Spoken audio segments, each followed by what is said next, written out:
wide range of perspectives so far, with the academic viewpoint being the only one left to consider. Yeah, so that makes us moving over to Alexandria Nylen. She's a research associate in the Center for Humanitarian Rights and Humanitarian Studies at the Washington University of International and Public Affairs. She received her PhD in political science at the University of Massachusetts Amherst. During her time at the UMass, Alexandria's research focused on the nexus of international law and US foreign policy. She currently manages her center's research portfolio on civil military coordination and works with a variety of stakeholders from academia, government, military, and the civil society. Prior to her PhD program, Alexandria earned her Masters of Arts in Peace and Justice Studies from the University of San Diego. Alexandria, you are the last on our list of speakers. That makes us getting even more excited because of the quality of the presentations we have already been looking at, and we are happy to listen to your input to our today's seminar. Welcome on board. Thank you so much. Just confirming that everyone can hear me. We hear you loud and clear. Excellent. Hello, everyone. Thank you so much for joining us today, and thank you everyone who facilitated this forum and invited me to contribute. It's a pleasure to be with you from Western Massachusetts and to speak about this most pressing topic. I'm also grateful for all the contributors and to be in this place of continuous learning.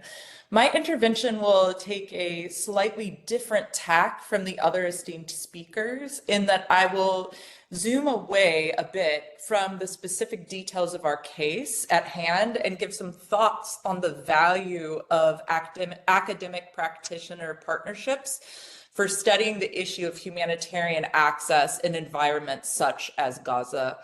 First, I think it will help if I introduce the work of my center at Brown a bit. So our academic program in civilian military humanitarian coordination is dedicated to expanding research on civ-mil interaction during humanitarian emergencies.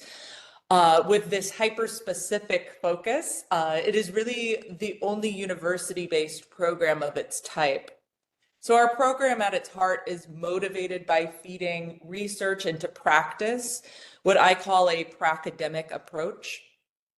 At its inception several years ago, our center recognized a gap in empirical, systematic academic evidence.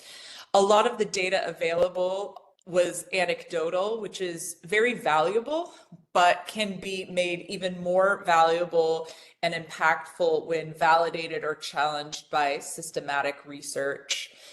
We're excited that this gap is gradually being filled by careful and thoughtful systematic research, and we are so excited to see room and growth for this innovation.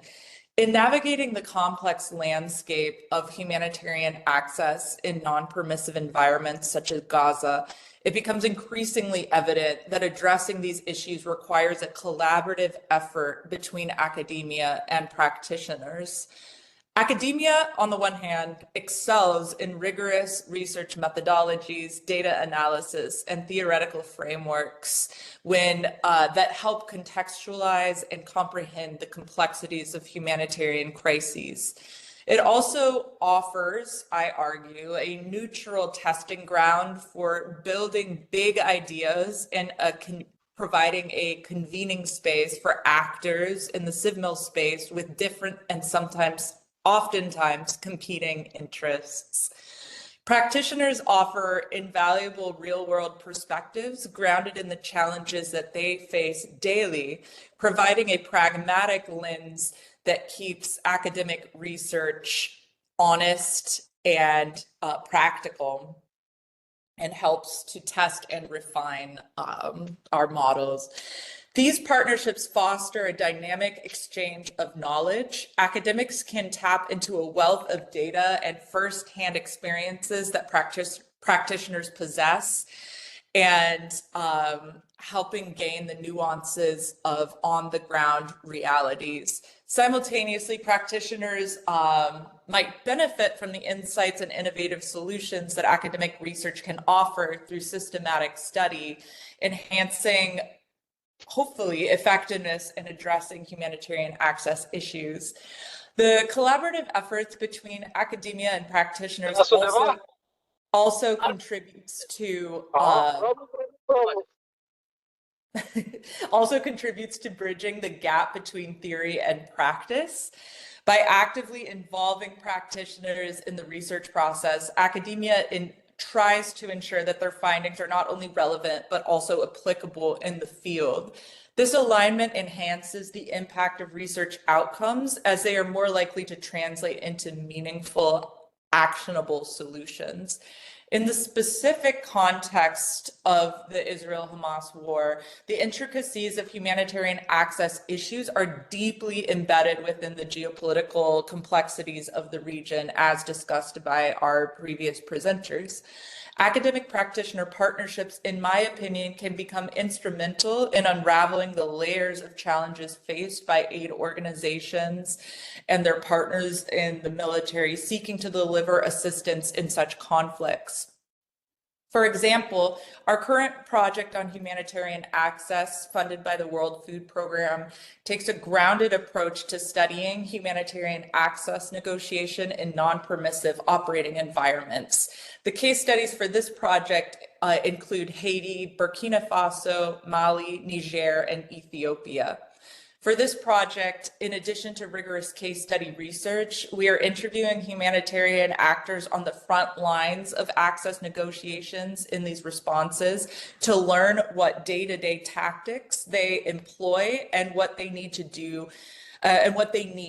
their job. The collaboration between academia and practitioners sheds light on the adaptive strategies employed by aid organizations at the field level. This includes innovative approaches to negotiation, coordination with local stakeholders, and leveraging technology to overcome access barriers. Because that the humanitarian organizations are busy doing their work, there's not always the capacity to learn, to absorb institutional knowledge. This is where I see a key benefit of academic research feeding in. The intended goal is to perhaps feed some of these novel insights and experiences at the field level back into civilian military training as well as institutional knowledge. While you might instinctively and rightly bristle at the thought of direct comparisons between Haiti, the Western Sahel, Ethiopia, and Gaza, this is where social science comes in. So we design case studies and research projects in systematic ways. I will put a caveat there, when designed correctly, carefully choosing case studies so that the lessons of one context can hopefully be generalizable, not in a one-to-one matter, but rather in a way that gets us thinking creatively of what worked in certain contexts and lessons learned in access negotiations that might apply elsewhere. Academic practitioner partnerships not only analyze the complexities of humanitarian access issues, but also, again, when done correctly and carefully, might contribute to the creation of adaptive and contextually relevant solutions. The synergy between theory and practice is not just desirable, but imperative in crafting comprehensive solutions. So there is so much more I can say, but I think I will leave it with a thought about academia's unique ability to act as a convening partner in this space, specifically the CivMil space. It is, of course, not controversial to say that CivMil interactions bring together actors who have very different operating procedures and goals in tight and stressful spaces. I would assume that it is also not a controversial statement to say that there's a general acknowledgement in the CivMil community that the best time to meet one another is not at the start of the next disaster. I like to think of academia as a neutral space where these actors can convene and meet and socialize before they come face to face with one another in high stress disaster setting. Academic forums such as our annual Civilian Military Humanitarian Coordination Research Symposium and Workshop offer these rare socialization opportunities for humanitarians and military actors to come together and to get to know the goals, attitudes, and procedures, and as Stanislava put, personalities of one another. CHRHS and the U.S. Naval War College's Humanitarian Response Program have organized 6 of these events, each of which have been attended by nearly 100 military and humanitarian leaders in order to enhance the collective humanitarian response capacity, as well as support a community of practice and identifying key opportunities for professional education and training. In line with Carolina's statements, a key focus of this event is to get attendees to consider big questions in humanitarian responses in the context of follow-on and long-term effects of conflicts, as well as co-occurring disasters like famine and conflict. The speakers who preceded me emphasized the central role of trust built up through iterative interactions, whether that is between belligerents to a conflict, in peacekeeping or peacemaking situations, or between the civilian and military actors involved in humanitarian responses. I would just like to re-emphasize the point that my colleague Stanislava raised earlier, that these processes happen over very long periods of time, and thus creating neutral convening spaces are important. It also allows for the voices who need to make sure that the voices who need to be in the room are in the room. And I'm thinking particularly of underrepresented groups in this field, such as communities who are most affected by humanitarian disasters. Exciting paths forward that I see are more research projects grounded in the needs of field and practitioners, more neutral convening platforms where knowledge exchange can occur before humanitarian disasters, and a more concerted effort to integrate the voice of affected communities into research, programming, and planning. This collaborative approach may be especially useful in addressing the unique challenges presented by the Israel-Hamas war, ultimately working towards ensuring that humanitarian aid reaches those who need it. Thank you so much for your attention. I will add that if you have any interest in attending our CivMil workshop happening in late May, please contact me. And with that, I will no longer stand between us and what I'm sure is going to be a lively and engaging Q&A session. Thank you so much for your time. Yeah, wow.